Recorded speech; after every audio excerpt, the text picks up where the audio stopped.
Hello friends, Unique Institute welcome you. Today I'll give you the new video of vocabulary session. जैसा कि आप जानते हैं कि हमारा vocabulary का सेशन कभी ख़त्म होने वाला नहीं है, क्योंकि जिसके पास जितना ज़्यादा शब्द भंडार होता है उसका कम्युनिकेशन, उसका स्पीकिंग स्किल उतना ज़्यादा इफ़ेक्टिव होता है, उतना ज़्यादा प्रभावी होता है। शब्दों का ही तो कमाल है कि हम किसी के दिल को जीत सकते हैं। शब्दों का ही कमाल है कि हम किसी को गुस्सा दिला सकते हैं। शब्दों का कमाल है कि व्यक्ति आग में कूदने के लिए तैयार हो जाता है, और शब्दों का ही कमाल है कि व्यक्ति अपनी ज़िंदगी बदल लेता है। जिसके शब्दकोश में जितने अच्छे शब्द होंगे वह उतना ज़्यादा प्रभावी वक्ता बन सकता है।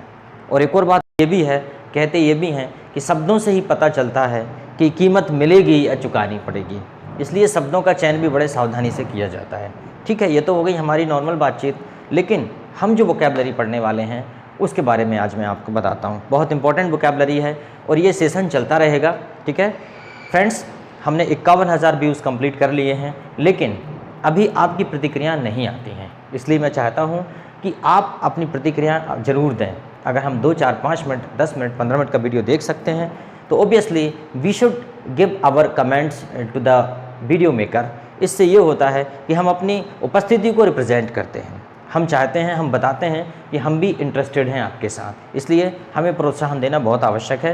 किसी को भी, कोई जो भी काम करता है, if you are watching the other videos you must comment over those videos.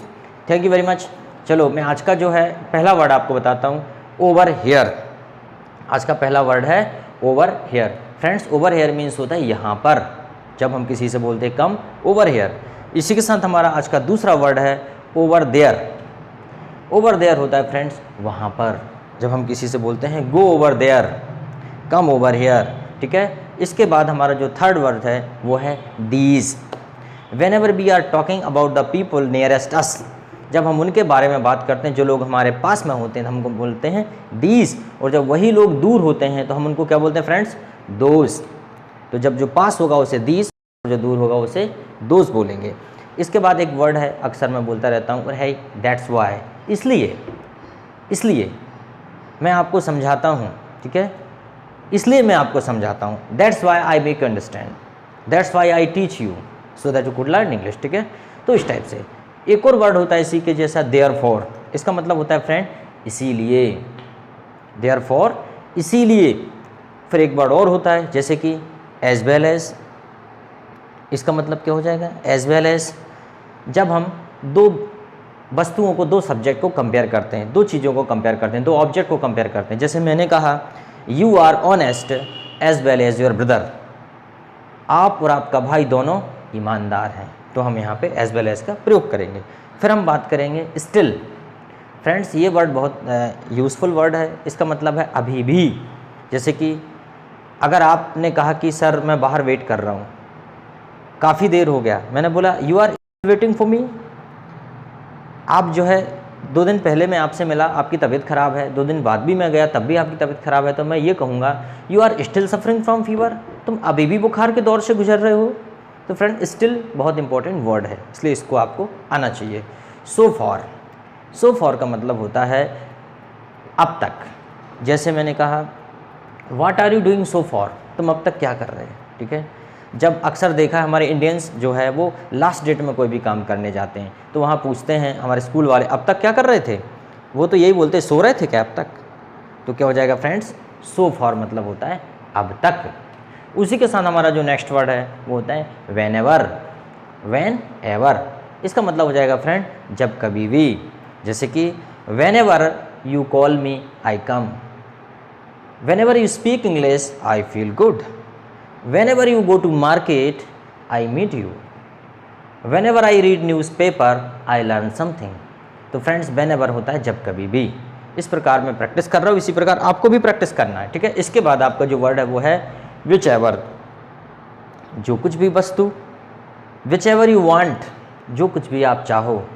Which ever you have, जो कुछ भी तुम्हारे पास है। विच एवर यू पोसेस, जो कुछ भी तुम्हारे पास है। Okay, which ever you purchase, जो कुछ भी तुम खरीदते हो। इस प्रकार से आप इस वर्ड को भी कर सकते हो, विच एवर। उसके बाद हमारा नेक्स्ट वर्ड आता है वाट ever.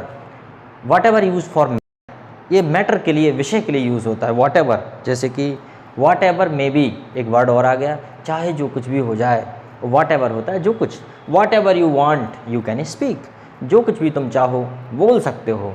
What ever you read is important, जो कुछ भी तुम पढ़ते हो ज़रूरी है। What ever you teach is important for exam, what ever you teach important for exam, जो कुछ भी आप पढ़ाते हो परीक्षा की दृष्टि से ज़रूरी है। इस प्रकार से फ्रेंड्स आपने एक वर्ड और कंप्लीट किया, वॉट एवर। फिर आप करते हो हु एवर, जैसे कि हु लगाए तो ऑब्वियसली अंडरस्टैंड यू, कि जहाँ पे हु होता है वहाँ किसी व्यक्ति के लिए यूज़ करते हैं, जैसे कि हु एवर, जो कोई भी। Who ever speak English is intelligent, who ever invites you is honest. तो इस प्रकार आपका हु एवर भी कंप्लीट हो जाता है, ठीक है। फिर उसके बाद आप बात करते हैं हुम सो एवर, इसका मतलब है फ्रेंड जिस किसी को भी, हुम सो एवर, जिस किसी को भी आप बुलाते हो वह आता है, ठीक है। हुम so ever you called he comes, ये तो पता है, रहने तो सेवरल होता है कई। फिर उसके बाद होता है यू पीपल, ये भी इंपॉर्टेंट वर्ड है, इजी। तुम लोग, हम बोलते हैं ना तुम, यू पीपल तुम लोग, ठीक है ना। बी पीपल हम लोग, ठीक है। देन अगेन एक वर्ड है इन वैन, होता है व्यर्थ में, हम बोलते हैं don't try in vain, don't try in vain, फालतू में कोशिश मत करो, डोंट ट्राई इन वैन, जहाँ भी ये वर्ड आ जाता है वहाँ पे don't try in vain.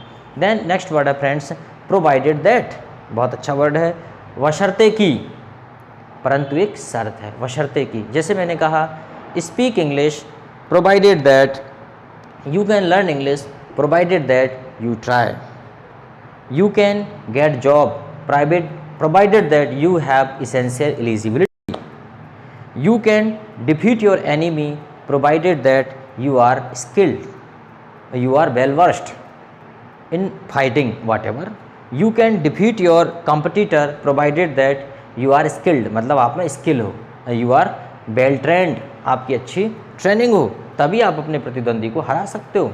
Then next word है फ्रेंड्स अकॉर्डिंग टू, कितना अच्छा वर्ड है, according to me, according to government, according to the people of India, according to education department, according to the possibility और according to the situation, ठीक है। According to atmosphere, कितनी according के अनुसार, जहाँ जहाँ अकॉर्डिंग टू लगता है उसका मतलब हो जाता है के अनुसार।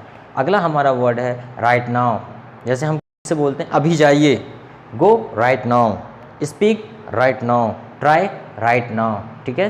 फिर उसके बाद हम बात करते हैं सिंस, बहुत अच्छा वर्ड है। सिंस होता है पिछला, जब भी पास्ट में हम बात करते हैं या पिछले की जब भी बात करेंगे तो सिंस, जैसे कि for example I have been teaching you since long time, understand. और इसमें फॉर लगाना है तो I have been teaching you for 1 hour, मैं 1 घंटे से पढ़ा रहा हूँ आपको, तो जहाँ पे फॉर लग जाता है वहाँ पे न्यूमेरिकल वैल्यूज़ आती है, संख्या गिनती वाली, और जहाँ पे पॉइंट ऑफ टाइम आता है वहाँ पे हम सेंस लगाते हैं। ऑर्डर ऑफ टाइम में फॉर, पॉइंट ऑफ टाइम में सेंस लगाते हैं फ्रेंड्स, ठीक है। इसी के साथ आता है हमारा इन अ शेल, बहुत अच्छा वर्ड है। इन अ शेल होता है संक्षिप्त में, जैसे कि talk to me in a shell, मुझसे संक्षिप्त में बात कीजिए, talk to me in a shell, मुझसे संक्षिप्त में बात कीजिए, ठीक है। 1 minute the one more words I would like to tell you, in spite of, के बावजूद भी, in spite of having lot of money you are still poor, in spite of having lot of money you don't spend, understand। one more word forthcoming days friends, forthcoming days होता है आने वाला समय, आने वाले दिन। forthcoming दिवाली, आने वाली दिवाली, forthcoming संडे, आने वाला संडे, forthcoming टाइम, आने वाला समय। जब कभी भी फोर्थ कमिंग का प्रयोग